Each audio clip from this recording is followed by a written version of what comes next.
Hi, it's Scott with Zenvi AI, and welcome to the Systems Are Sexy podcast. I am joined today by Amie Dodson. She's the broker and owner of Next Home Clinch Valley in Oak Ridge, Tennessee. Amy's built her business on integrity, grit, and a reputation for results, achieving a 100% close rate with new buyers and turning 73% of her 2024 business into repeat and referral clients.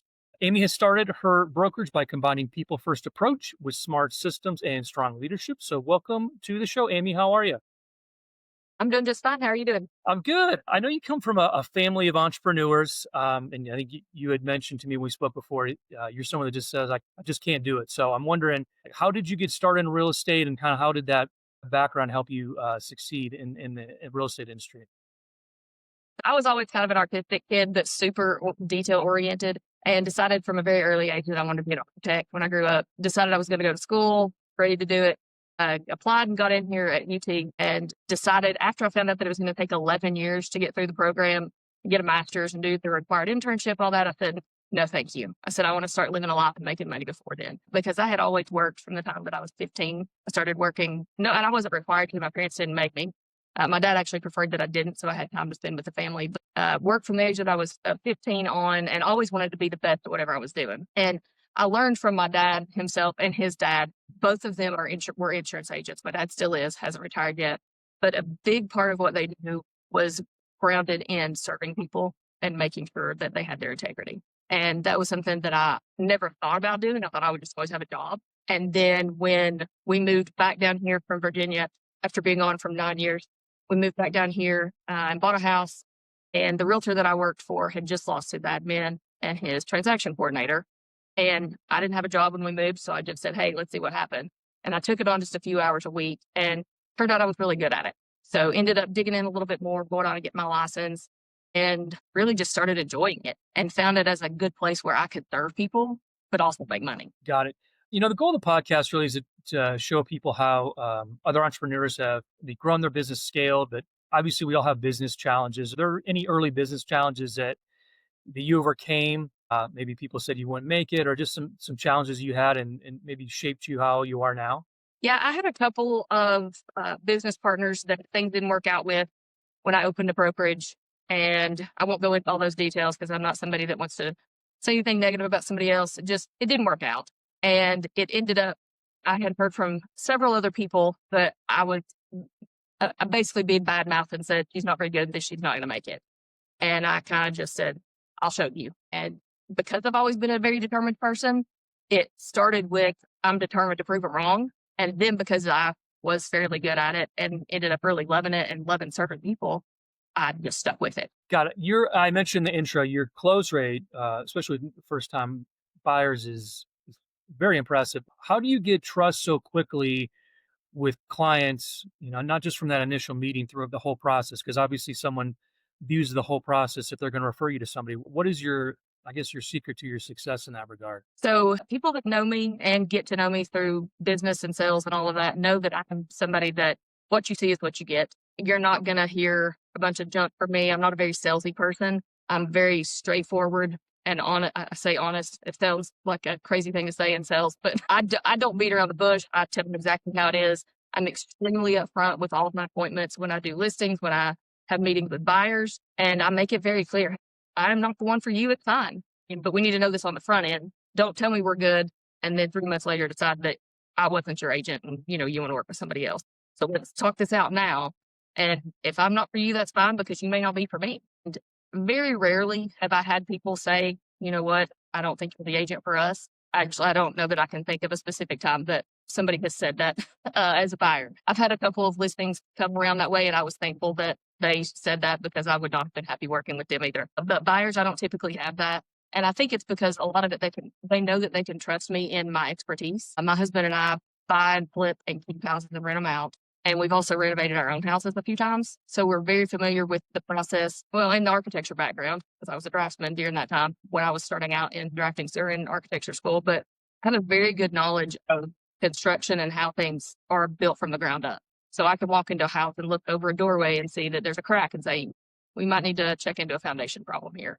So they really learned to trust me through that process just because I have a lot of knowledge that you may not find in a lot of other agents. Got it. Something that's also impressive is, referrals. How do you stay in contact with previous clients, kind of cultivate those long-term relationships? Because I think a lot of realtors want to do that, but they don't have as much success being consistent doing that. So I'm definitely very much a person of relationships, and I will reach out to them on their birthdays. I'll reach out to them on my anniversary when they bought their house. And I think for most agents, it is this is what you're supposed to do. This is, what is a requirement. This is how you keep up with people. And part of it is that, but also part of it is I just enjoy following back up with people and seeing where they are in life. So I end up sending out, we send out calendars every year for the end of the year for, going into January. I send out magazines that kind of keep you updated on the market, things going on in the area, not emails and all that stuff. But I typically end up following them on social media and paying attention to what's going on in their lives. Then I'm a welcome to the new baby basket, or I just sent somebody had a husband pass away. It was actually the very first house that I ever sold, and they, were doing okay, but just still grieving. And so I ended up sending them some food and some flowers last week. So I definitely take a very relational approach to all of it, which I think kind of lends itself to keep those referrals. And I enjoy being this way.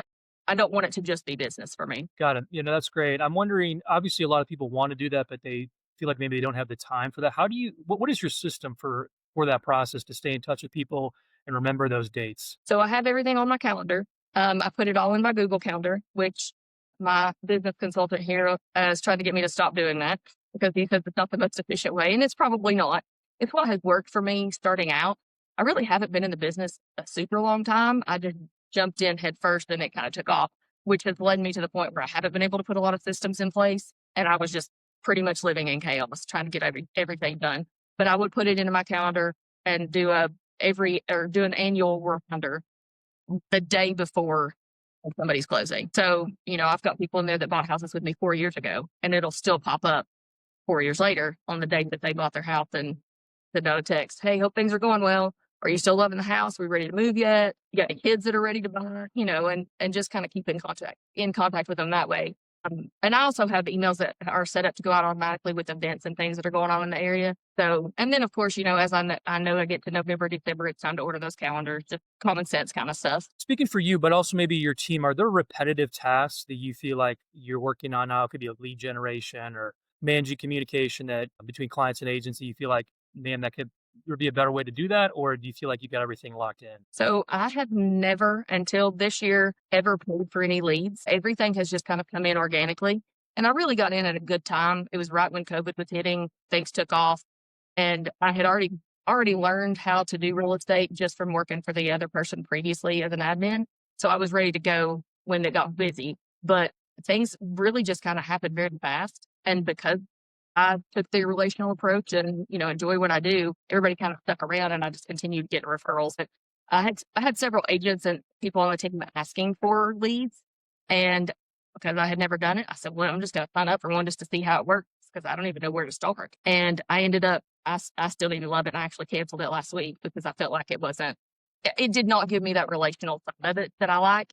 It was very, very transaction oriented and I didn't prefer that. So we are now working with, and I've got Kenny here with me, that our business and marketing consultant, but he's working with me on getting some of that systematized so that I don't end up not having a pipeline in the future. I hope that I don't, but you always want to plan for those rainy days and things that can happen. Yeah, absolutely. Yeah, I think that's important because a lot of agents feel like I'm going to start focusing on that when it gets slow, and by that point you're already behind the curve. So I think it's important to Yeah. always have that Yeah. concept. You got to plan for at least 90 days out with that. Exactly. I think we spoke earlier. You mentioned about building like a central hub or app for your agents. Is that something you guys are still working on? It is. And I will let him speak on that one because I have learned where my lane is and that is not it. Yeah. So what we did was we took a lot of the what you call it busy work, right? And Podium or Dot Loop or all the different sites they have to go to, the different portals they have to use to access forms, to submit forms for approval from the broker. And we basically just built a centralized hub, whether they need to get, how much a house is worth or inventory in the area or new buyer seller rep agreements, everything that they need is in the touch of the button. And so by taking everything that we're currently using and putting it into a localized app, that drastically helped. and then taking away the multiple communication boards. So like the group threads, the group me, the email chains, and just putting it all into our app has helped tremendously. Cause not just that, but like even basic things. When you have a meeting, you have to send out, hey, who's coming? Hey, who's coming? What do you need? And it's just the amount of foundational waste that does to a broker's time or an agent's time is very, very tough. And so for now, they can go on there, they can access all the documents, they can request time with Amie, they can send direct messages. If we have a meeting coming up, we just put a poll out and they just push a little button, let us know who's coming, who's not coming. And the streamline the communication and the links honestly have been the best key for scaling. Got it. Okay. Kind of switching now to agents. Recruiting is always a challenge for brokerages that I speak to, finding the right cultural fit. What are the challenges or what have you guys done well with that? So another thing that Kenny has helped me implement is just focusing on the automating on the front end and then systematizing on the back end, which goes with that app and stuff like that. But because I'm a very relational type of person, I don't like to have lots of numbers just coming in and meeting with me or anything like that. Automating it kind of eliminates the junk on the front end. And then I'm very much a person that wants to sit down and get to know them. And I want to know what their ethics are. And I want to know who they are, what they're about. Are they going to try to be shady in what they're doing in the business, whether they're a seasoned agent or not? I need to know who they are because we've talked about that. It's something big for me is my integrity and my reputation, what I've built in the business. And that's what I want to maintain. And if I've got an agent who has zero ethics or poor ethics, I don't want them on my team. And I don't have an issue telling them, hey, I don't think you're going to be the right fit for me. And of course, they need to know if they're a fit for me, or if they need to know they're a right fit for me, and I need to know that they be so, or I am the right fit. So she runs her brokerage completely different than I think most people that I've consulted for and spoken with.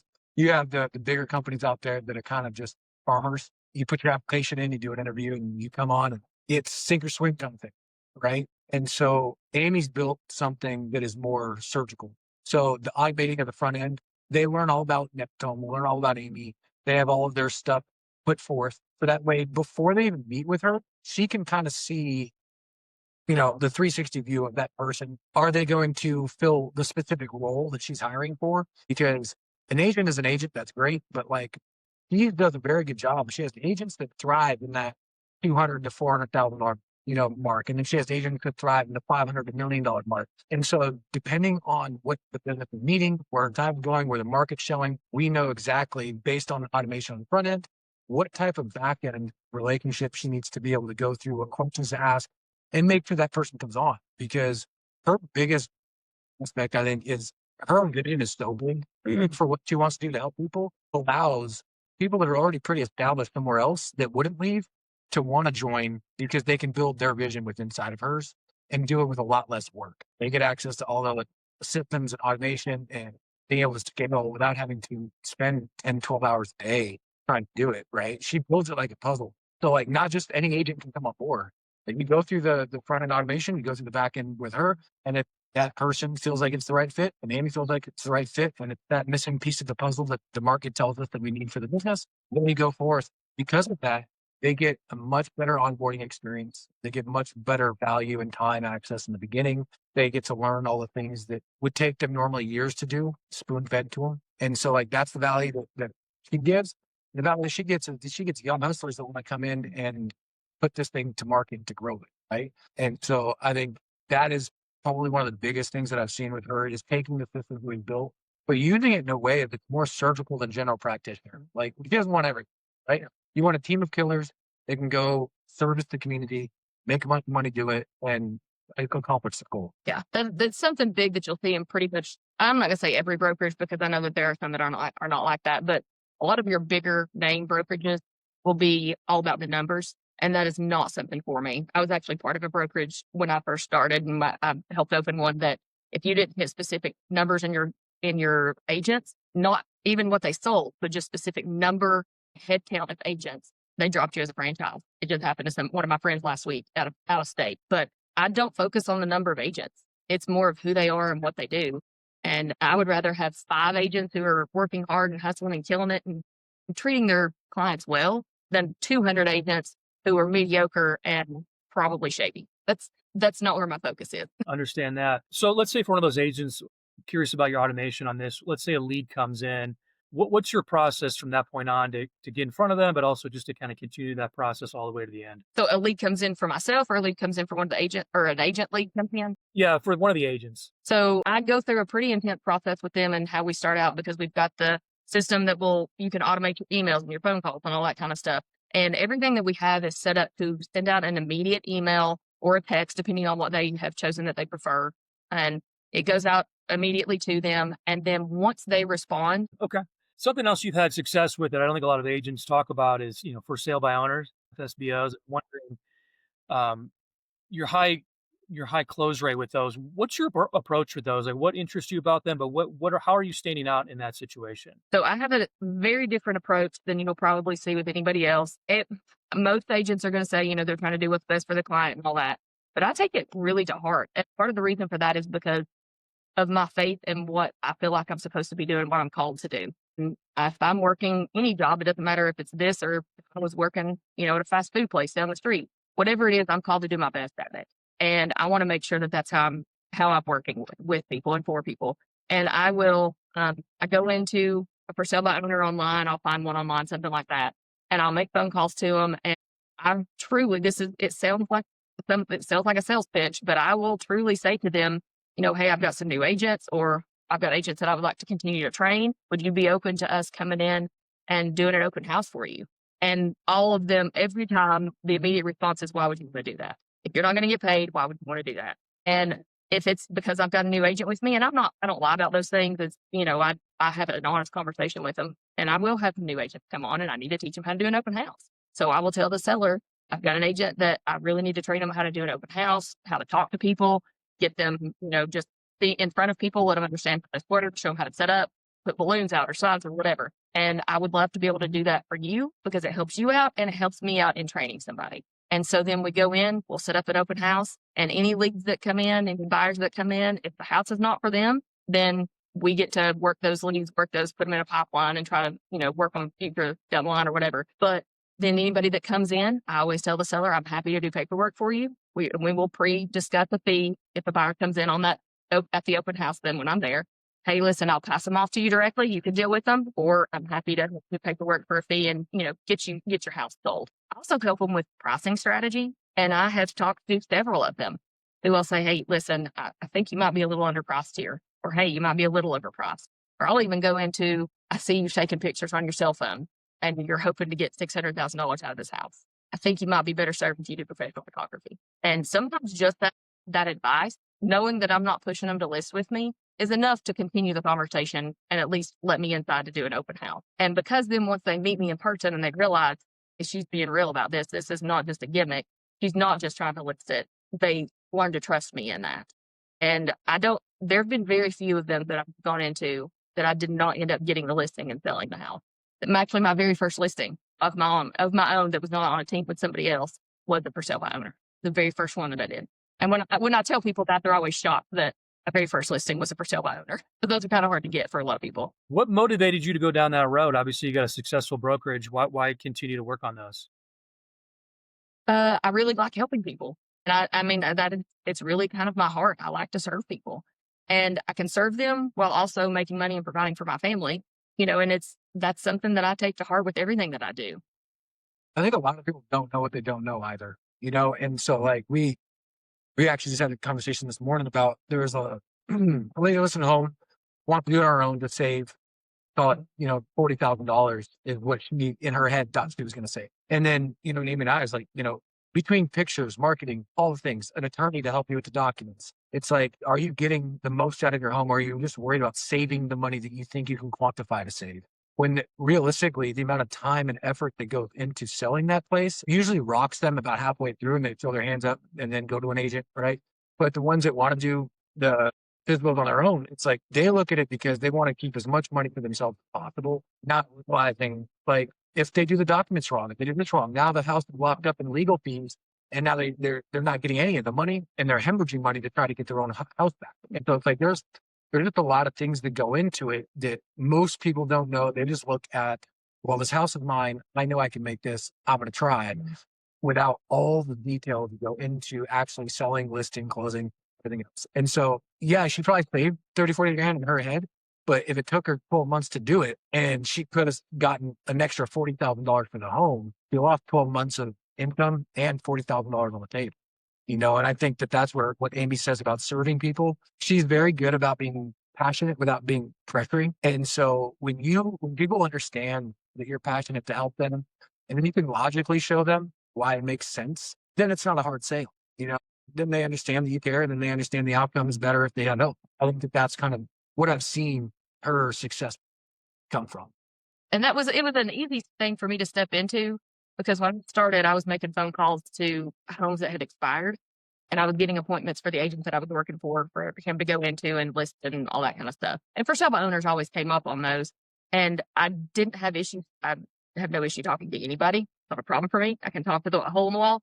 But it was, for some reason, it seemed like a natural fit, because those were the people that seemed like they needed help the most. Anybody can list a house, but not just anybody can go in and actually help somebody. So it was something that I kind of dug into really before COVID started. And then once COVID kicked off and things were shutting down and whatever, people didn't want to do for sale by owner because they didn't want people traipsing through their houses, without booties on their shoes or their hand sanitizer or whatever. And having an agent there to ensure that those protocols are being followed when they wanted it made a big difference to them. And I really just dug into it. And I actually ended up teaching a class a couple months ago to my agents on for sale by owners and how to find them and how to get them and follow through and all that. And I think I taught it on a Tuesday, and by Friday, I had several agents text me and say, "Hey, we've got appointments with for sale by owners next week." So, it's having a real conversation and not just being a sleazy salesperson. Great. Obviously, you guys have a lot of systems in place. If you could wave a magic wand, is there anything you would want to automate in your business? What is our biggest pain point? I would say it would still be recruitment would still be the biggest pain point, because from the people we already have, they have the systems, they know what to do, then they can do all those things, right? The two biggest things you fall into here is if you want to recruit your killers, your high-end people that are already, they've got good splits, they like where they're at. How do you get them to come over, right? And she's able to do that because the vision for what she wants to do is so big, and then we're able to give them time back to their lives to be able to systemize and automate a lot of what they're already doing, right? So if they're spending, 40, 50 hours a week, and we can help them do it in 20, 25 hours a week, well, then that makes sense to recruit them, right? And so but finding those people, having those conversations, showing them the value, showing them the systems without giving away our systems kind of a thing, that's always a rub, a friction point. And then qualifying new assets, new people coming in out of college that are just getting their license, because, Next Home for her is not just, you got your license, come on board, let's see how it goes. It's putting them through that front end process, the personality test, the efficacy tests, things like that,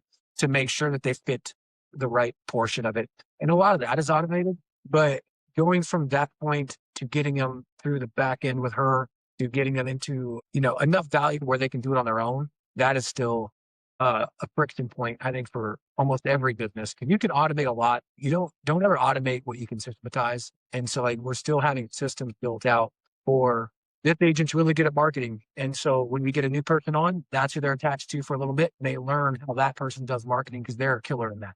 Well, this person's really good at organic outreach and, local listings kind of thing. So then this one will go that way. And so it's figuring out what that flow chart is for that person's vision and personality. And so a lot of that can't be automated. A lot of that has to be a system. And so those are kind of the only friction points that I could see, but only half of that could be automated. And part of the reason that I have brought Kenny on to help with this stuff is because I wasn't automating anything. I was just doing it all and not sleeping and spending too much time spinning wheels and not enough time with my family and working, 7 days a week, 14 hours a day. And it finally got to the point where I realized that was the lacking in the automation was a big part of my problem. So I said, okay, this is the biggest pain point I have right now. How do I fix that? But that's the thing I've seen, and you've seen it doing these podcasts. I've worked with companies that are doing billions of dollars a year to companies doing, less than that. The systems are always what helps Kindle, right? And so, but the systems are never perfect. No system is ever going to be perfect. Automation is never going to be perfect. You do your best with what you have. But a lot of it, what I've seen, is just market education. And so a lot of agents that I've sat with, they didn't know KPIs. They're not tracking KPIs. And so how do you you forecast? How do you know what you're going to make this year? How do you know what your average commission per closing is and how many you need to get to listing to get to closer to get to your outcome for the year? They're not breaking them down per quarter. They don't have, marketing calendars built out 12 months in advance. They will go onto Google and say, what events are coming up in the next 2 weeks? And they scramble and try to put things together. And it's never that stuff that should be systematized and then automated. It's with this 12-month rollout, and you know where you're going into month over month, where these are typically down months. Okay, but why are they down? And then you can crunch that data. They don't look at that. Like every agent I know, for the most part, just works as hard as they possibly can to get everything they possibly can. But if they sat down and went through the system that she has now, which is figuring out your quarters, your marketing 12 months, not just 2 weeks in advance, like what KPIs do you track? Because each agent is their own business within a business. So like Amy's going to have different KPIs for the business than an actual agent will for them. And you have some agents that, want to sell 5 homes a year and they want to be stay-at-home mom and hang out and do some sales. Her KPIs are going to be different than someone that does it full time that wants to really make a name for themselves. And so what she does really well is, she does Tuesday talks, brings her people in every Tuesday, does education. And the more educated they are, the better they are with their system, the better questions that she gets, and the easier the systems and the automation actually have good throughput. They actually do their job, the more you scale and pour into your team. Okay. So let's finish up with this. If someone wants to learn more about whether they're an agent and they're interested or a buyer or seller, what's the best way to learn about your brokerage? An easy way would just be to call me. And honestly have a conversation with me, because like I said, with all the other stuff, I need to know who they are and they need to know who I am, and they need to know that I don't waver on a lot of stuff. There's something that I'm very focused on, and they can go online, they can find our website, we've got a YouTube channel, we've got a Facebook, we've got all those things. But to learn about who we really are is to have a conversation with me. So you have a link, I can send it to you. It's called Asking Amie. And so like you can have it sent out, and like if people had questions or if they want to figure out whether they want to do this or how to get help or whatever, she has Asking Amie link. And then that way she can actually dedicate time. Because what we try not to do is like most places we'll be like, go to my landing page. You can't control that, And so when you click through and bounce rate and all that other stuff, their average time on that website's 5 seconds. If they scroll through you're not getting the essence of the business. You're getting a landscape. You're getting an overview of colors and something I'm sure AI wrote to make it sound great, And so it's like being able to have that first line of a moat where it's like, if you don't even want to click a link to have a conversation, it's probably not the best fit for you anyways. And so if you're able to click a link and schedule a call or email and some of your information, then that's kind of our first part of the system. It's like, all right, well, they're serious enough about it. Let's answer the questions. And she just does what she does and just drop fire on them and helps them out, but that's the easiest way for us to automate the access points to her on how to help people too. And because I'm a data nerd, I take all of what people are asking and I'm like, okay, well, we have people all over asking these questions. Maybe this is some type of Tuesday talk or some type of educational format she should put out on the LMS to be able to educate the other people if other people have already asked these questions. Yeah. And I don't have a problem if they just ask the other people in the industry in our area. I'm fairly confident I'm pretty confident, very confident in my reputation and what I've built in the area. And I'm sure there are people that say negative things, but they're in the minority there. So, you can just ask other people in the area if they know Amie, what does Amie do? How does Amie operate business? And I don't have an issue with that at all. Great. Well, appreciate Amie and Kenny. Thanks for joining us. And we learned a lot today. I really appreciate it, guys. Have a great day. Thanks, guys. We appreciate it.